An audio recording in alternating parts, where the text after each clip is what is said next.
Meus queridos irmãos, a paz do Senhor, bom dia. Como estamos? Alguns estão, quem sabe, enfrentando alguma dificuldade, assim como eu em alguns momentos. Mas nós estamos bem, bem com Deus, bem uns com os outros, bem assistidos e esperançosos. Então vamos aprender juntos aqui na palavra de Deus sobre as nossas muitas possibilidades. Quando Deus disponibilizou para o ser humano os seus bens, ele deu uma ordem para o homem usufruir de tudo menos um. E no aspecto da nossa comunhão com Deus, nós temos muitos bens disponíveis. O Senhor disponibilizou para nós muita coisa, muitos bens. Então vamos fazer uma leitura aqui na palavra e vamos aprender juntos a respeito desta bondade, desta disponibilidade divina do Senhor para conosco. Isaías capítulo 12. Mas o que tem no Antigo Testamento sobre o bem-estar da igreja? Tudo.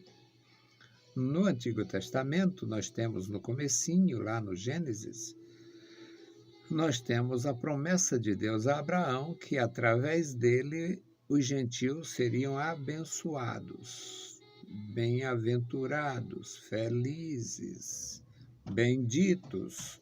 Então, devido a isto, devido a esta nossa condição espiritual, nós estamos diante de Deus com estes bens ao nosso alcance. Então, meus amados, a leitura para a nossa meditação, Isaías 12. E dirás naquele dia: graças te dou, ó Senhor, porque ainda que te iraste contra mim, a tua ira se retirou e tu me consolas. Eis que Deus é a minha salvação, nele confiarei e não temerei, porque o Senhor Deus é a minha força e o meu cântico, e se tornou a minha salvação. E vós, com alegria, tirareis águas das fontes da salvação. E direis naquele dia: dai graças ao Senhor, e invocai o seu nome, e fazei notórios os seus feitos entre os povos. Contai com excelso é o seu nome. Cantai ao Senhor, porque fez coisas grandiosas. Saiba-se isto em toda a terra. Exalta e jubila, ó habitante de Sião, porque grande é o Santo de Israel no meio de ti. Louvado seja o nosso Deus. O adorador aqui era um profeta, ele era uma pessoa, digamos, socialmente importante, ele fazia parte, como acreditam os maiores e melhores leitores das Escrituras, ele fazia parte da família real, e mesmo assim, ele tinha muita graça, muito temor, foi vocacionado por Deus para levar a mensagem de Deus àquela geração. Toda geração é necessária. Toda geração tem a necessidade de ouvir a voz de Deus, a palavra de Deus, o conselho de Deus, o conforto de Deus, a exortação de Deus. E naquele episódio e naquele tempo não era diferente. O profeta de Deus, que já tinha exortado duramente. O capítulo 1 é terrível. O capítulo 2 é terrível. Exortações terríveis, porque havia muito desvio, muito desmando, muita falta de graça, muita gente vivendo indiferente e um formalismo brutal, mortal, parecendo com a realidade de hoje. Nós temos quantas igrejas formalistas. Eu não conseguiria ser um formalista na expressão da palavra, porque eu não consigo fazer a mesma coisa, eu não consigo estar repetindo, eu não consigo. Não dava para ser realmente um ímpio, repetindo coisas. Eu teria que ter realmente acesso à fonte de Deus, à graça do Senhor, para estar sempre me renovando, sempre me alimentando, sempre procurando crescer e também ajudar alguém.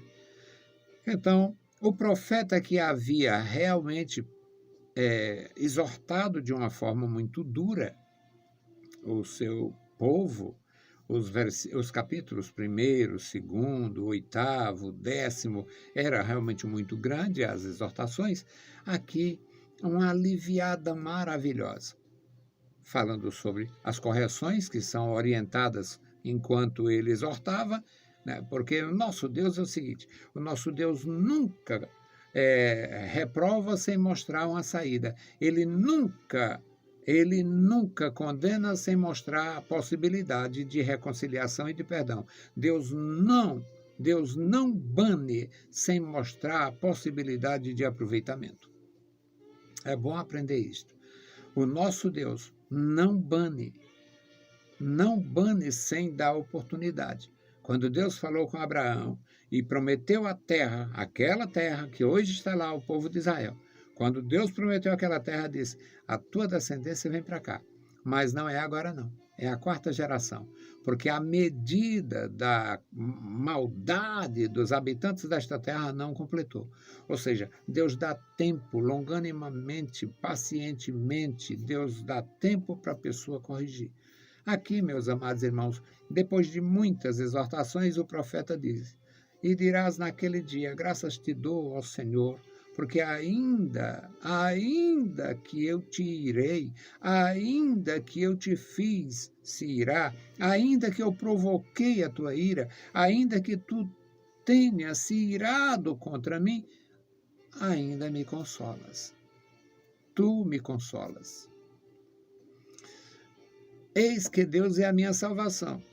Nele confiarei e não temerei, porque o Senhor Deus é a minha força, a força do meu cântico, e se tornou. Ou seja, à medida que nós corrigimos o nosso mal, o nosso erro, o nosso problema, aí Deus vem e se torna. Deus diz, eu não vou mais com você. Mas aí eu me corrijo e Deus diz, eu não te deixo mais. Não é assim que a gente aprende nas Escrituras, no Antigo e no Novo Testamento? Esse povo não é mais meu povo. Mas aí houve a correção, aí ele diz, este povo é meu povo e eu sou o seu Deus. Então, meus queridos irmãos, é a palavra de Deus mostrando a felicidade daqueles que têm a graça de servir, de seguir o Senhor. Agora, o versículo 3, onde nós devemos aqui concluir, é o seguinte, e vós com alegria tirareis águas das fontes da salvação. Mas o que seriam as fontes da salvação? A salvação, no contexto do Novo Testamento, é um livramento no aspecto espiritual. E o que diz respeito à salvação é o gozo eterno, a plenitude da comunhão com Deus por toda a eternidade. No contexto do Antigo Testamento, que eles não tinham a doutrina de Cristo na perfeição do Evangelho, então a salvação era realmente estar livre de decepções, livre de humilhações, livre da fome, livre dos animais ferozes e tal. Então, vós com alegria tirareis águas das fontes da salvação. Está tudo no plural. Vós com alegria tirareis águas. Então, águas das fontes da salvação. A água da fonte da comunhão, a água da fonte da segurança, a água da fonte da esperança, a água da fonte do amor perfeito para com o Senhor, aquele amor que o profeta tem, que o salmista tinha, que os servos do Senhor têm. O salmista, o Moisés disse, Senhor, se tu não vai conosco, não nos faça sair deste lugar. Isto era amor perfeito para com o Senhor e a sua obra. Deus disse, naquele mesmo episódio do deserto: eu não vou com vocês, vou mandar um anjo. E o povo levantou a voz e chorou, porque não tem nada comparável. Quem eu tenho no céu que possa comparar ao Senhor?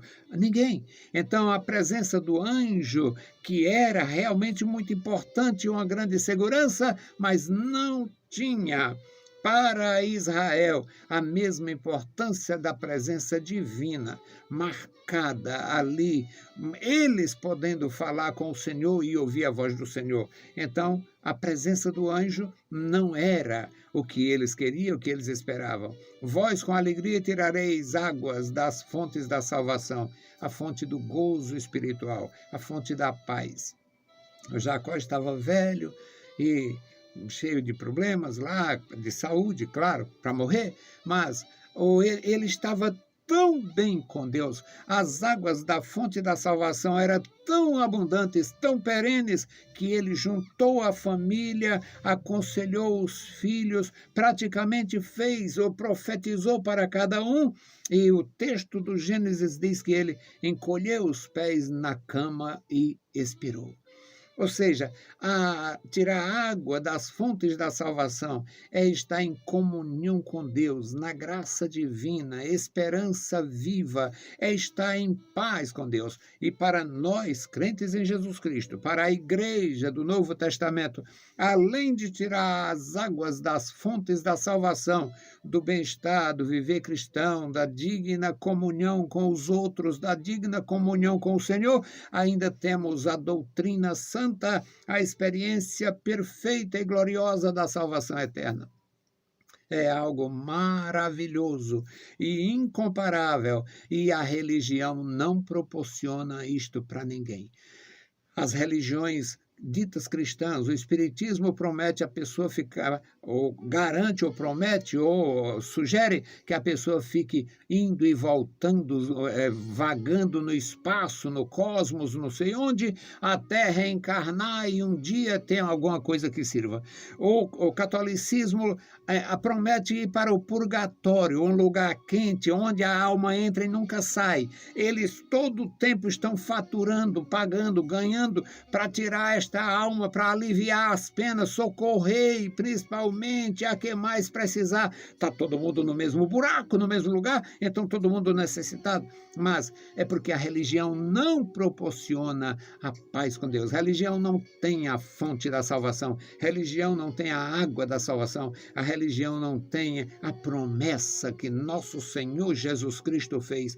Porque Maomé não morreu por ninguém, o Buda não morreu por ninguém, o Confúcio não morreu por ninguém, Papa não morre por ninguém e o Kardec não morreu por ninguém. Portanto, Jesus Cristo morreu por você.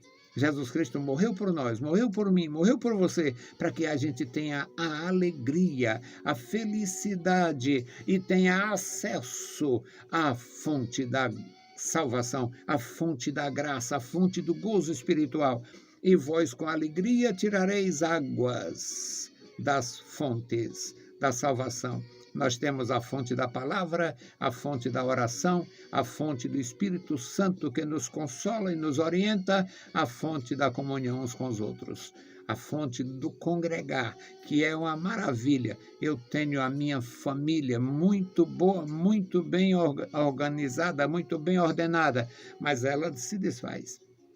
A família espiritual só cresce, não se desfaz. Somos a família de Deus, tirando água das fontes da salvação e vivendo em comunhão com o Pai, com o Filho, com o Espírito Santo e uns com os outros. Deus abençoe você, encha você de graça neste dia e não negligencie, tire água. Não negligencie em tirar águas das fontes da salvação. Bendito Deus, Pai querido, Senhor da glória, nós te louvamos, Pai, pela palavra. Agora pedimos, Pai, abençoa os meus irmãos, dá graça à tua igreja, fortalece o teu povo, nos dá graça, ó Senhor, para viver na tua presença, nos perdoa toda imperfeição, toda imprudência, toda impureza. Nos guarda na tua presença e nos dá, Senhor, o prazer de nos descedentar na fonte das águas da salvação. Pai bendito, Pai bondoso, ouve a nossa oração. Em nome de Jesus Cristo, nós te pedimos. Amém. Saudamos a todos com a paz de nosso Senhor Jesus Cristo. O Senhor te abençoe e te guarde. Bom dia! Não esqueça o caminho da fonte das águas da salvação. O caminho das águas da fonte ou das fontes da salvação. Amém.